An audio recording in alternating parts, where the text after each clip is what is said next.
Almost 9 in the morning. Time for the earliest poker tournament that I've ever played in my life. And look who's here.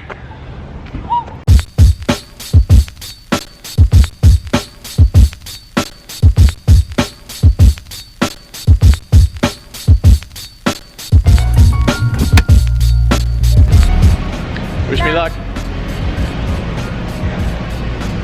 Talking Stick Casino Resort, Spa, Suites, etc.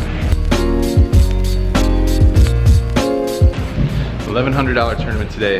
There were 3-day ones. Today is the final one. Running slightly behind schedule, but that's okay. Probably have missed a few hands by the time I get seated in there. But this is pre-ante tournament poker that we're talking about, so it should be okay.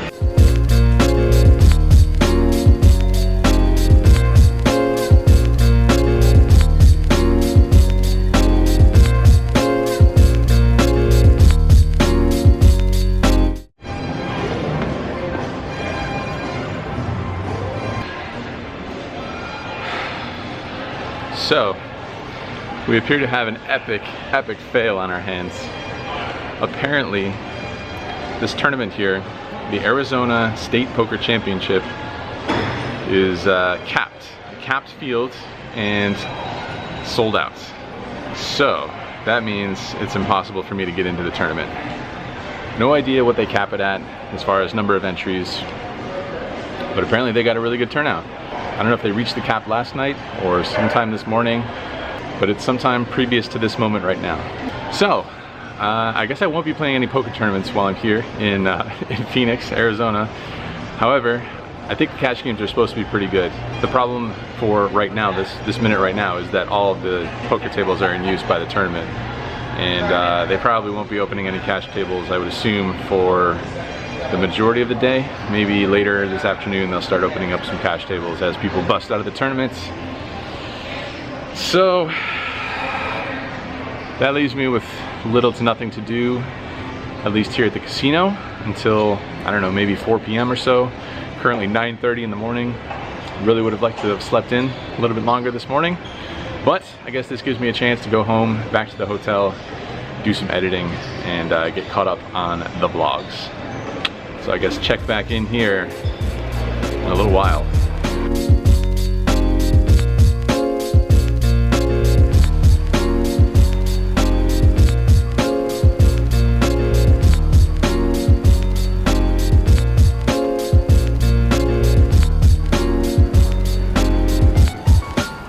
Much later, attempt number 2 to come play at the Talking Stick Casino.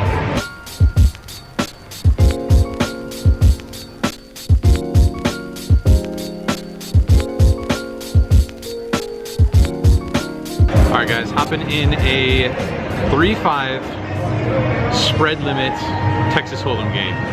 So slightly different from No Limit Hold'em, where in this game the maximum that you can wager at any one point is $500. So unlike No Limit, where you can wager your whole stack, if my stack is $1,000, the maximum I can bet is $500. So this is a 5 to 500 spread limit game. Shouldn't come into play too much, since 500 is a pretty big high end of that spread. There's some other games in Colorado, for example, where the high end of that spread is $100. And I think there's like 5 of these games running right now, which is a little bit more than they usually get due to the tournament crowd here. All right, let's get in there, let's hop in there, see what happens.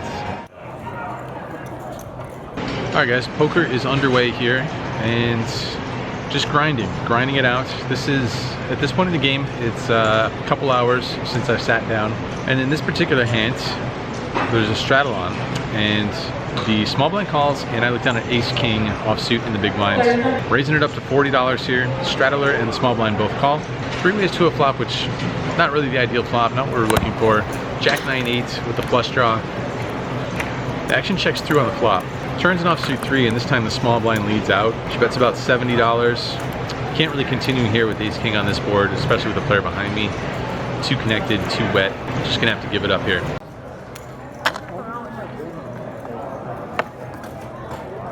In this next hand, I open up ace queen offsuit from early position, $20. The under the gun +2 player makes it $60 to go. Folds back to me, not really loving the situation. When it's early position versus early position, 3-bet situation, ace queen offsuit seems like it probably doesn't fare that well. Feels like if anything it has reverse implied odds, and being offsuit feels like the playability goes down somewhat. But I think it's just good enough to call. I don't really want to 4-bet because, like I said, a 3-bet in early position already usually trends a little bit stronger.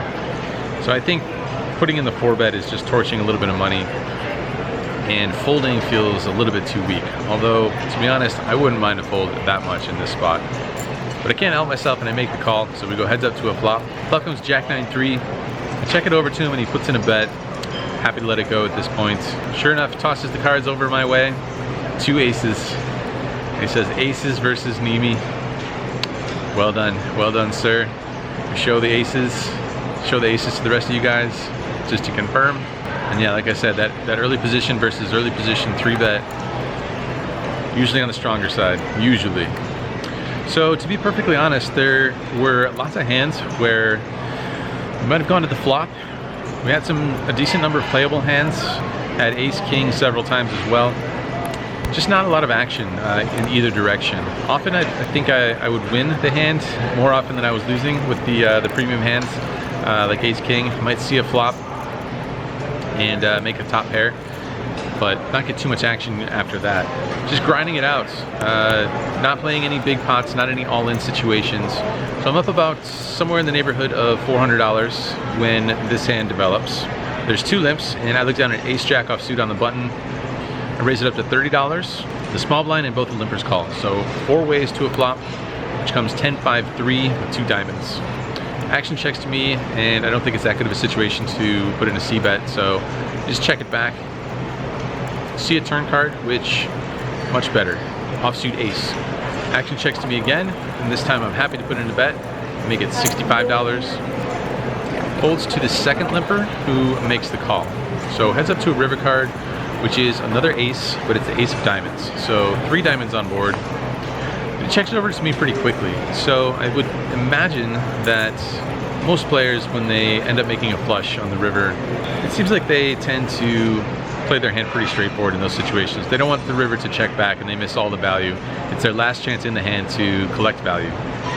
It's just a general sort of observation. And when the player checks to me in this situation, I feel like it seems pretty likely that the ace with a good kicker is still the best hand here.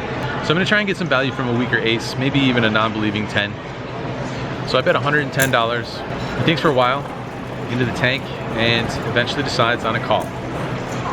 I show my hand, and he mucks his hand. So happy with my value bet there.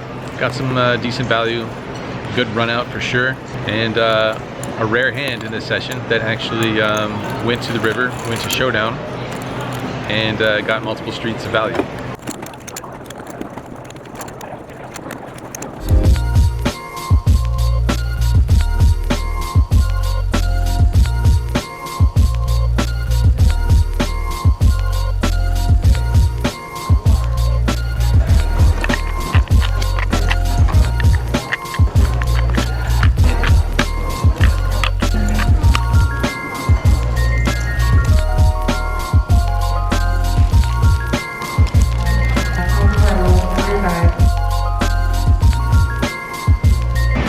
Wrapping up the session, pretty tired from a strange day of waking up at like 7:30 in the morning, expecting to play a tournament at 9 in the morning, and just kind of hanging out, eventually playing a cash session. How you doing? Good, how you doing? Good.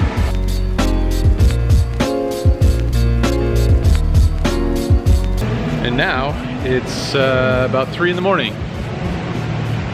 So that's a pretty long day. I did manage to take a little bit of a snooze, but no more than like 45 minutes or so. So pretty wiped at this point. But we were in the game for $1,000, cashed out for $1,801. That's a profit of $801 according to my math. It's kind of funny. There was one of the tables that I was playing on had more players from Vegas than players that were not from Vegas. So apparently this is like a bit of a destination weekend for the Vegas grinders. Come on out to Arizona for the state championship. Shout out to Allison, who's a poker dealer over at PH, who I was playing with for a while. I told her she was one of the best poker dealers in the world, top 1%, and I meant that. And if you guys happen to run into Allison at PH in Las Vegas, tell her she needs to watch the vlog because she's never seen the vlog. And also be sure to tell her how good of a dealer she is when you see her. Thanks, Josh. I appreciate it. Have a good one. All right, I think that's likely going to do it from the talking stick here for this trip. Lucy and I may head back to Vegas tomorrow, but it's undecided at this point. I'm definitely gonna sleep in. No need to get up and check out early, which is fantastic. I'm very thankful for that bit. Man, I need a shave and a haircut. Boy, do I need a haircut. I've been wearing this hat partially because it's my brand new hat, but also because, boy, do I need a haircut. So, gotta head back to Vegas, get a damn haircut. See you there, hopefully with a fresh haircut.